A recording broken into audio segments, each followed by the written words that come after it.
En el área de comunicación vamos a identificar las características de diversos cuentos, teniendo en cuenta su estructura y finalidad. Pero para ello vamos a conocer qué es el cuento. El cuento es un género literario que narra una historia breve pero completa. Pero no solamente son hechos o sucesos sin importancia.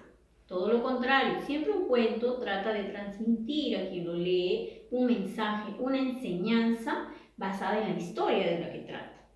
Esto también refleja nuestra fantasía, nuestras experiencias, porque nosotros también podemos crear un cuento basándonos en nuestro entorno, en los seres que queremos crear, ¿no? Y toda aquella imaginación que podemos desarrollar en él. Dentro de sus características principales está, en primer lugar, que tiene forma. ¿Y a qué se refiere con esto? Se refiere al lenguaje, a la expresión, a los párrafos, la redacción, cómo se da. Y en cuanto al contenido, pues es lo que comprende las acciones, los personajes, la historia en sí, en base a la que va a girar toda esta historia. ¿Por qué será importante un cuento? En este caso, el cuento nos permite desarrollar nuestra imaginación, nuestra creatividad. También nos fomenta la lectura, que poco a poco y lamentablemente se ha ido perdiendo. Por otro lado, nos da un mensaje, como ya lo habíamos mencionado, y mejora nuestra redacción. Ahora, dentro de estos cuentos hay diversas clases. En ellos tenemos los populares, que son los que narran una cierta historia basada, pues en este caso, en hechos tradicionales, por ejemplo, ¿no? Donde no hay un autor definido. Y en este caso, pues son hechos tradicionales en donde no hay una certeza de que sean ciertos o no. Por otro lado, también tenemos los literarios.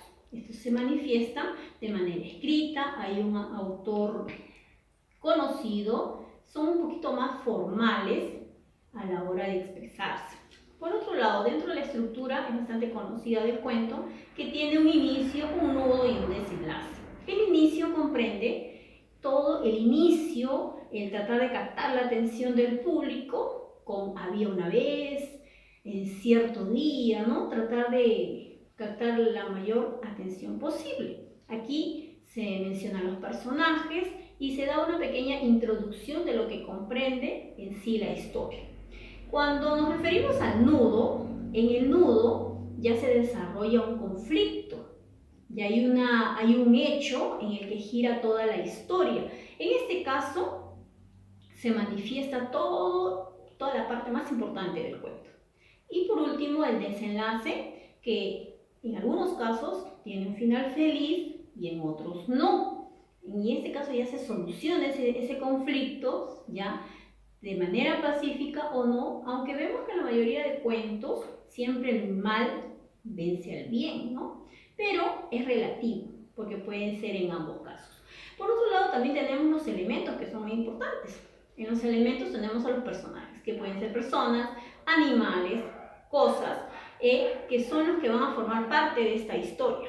Por otro lado, tenemos el ambiente, que es el lugar donde se desarrolla. Puede ser en un desierto, en un bosque encantado, en un pueblo lejano, ¿no? Por otro lado, también tenemos el tiempo. En el tiempo nos referimos a la época, puede ser una época antigua, puede ser el futuro, ¿no? De acá que nos imaginamos en adelante, o puede ser una situación actual que pasamos. Por otro lado, tenemos también la atmósfera. ¿A qué se refiere? Es el misterio que se desarrolla en la historia, que trata de captar la atención del quien lo lee para poder ser visto hasta el final. Y por último tenemos el trama, que es el conflicto, es el nudo ahí, lo que va a captar la atención del público para saber en qué terminó la historia, qué más pasó, cómo terminó, qué sucedió, y toda esa atención se basa en el trama. Entonces, tengamos en cuenta todos estos elementos y esta estructura que comprende un cuento para poder identificarlos en nuestras actividades del día de hoy. Verifiquen su horario, tengan en cuenta todos sus materiales y espero sus evidencias puntualmente.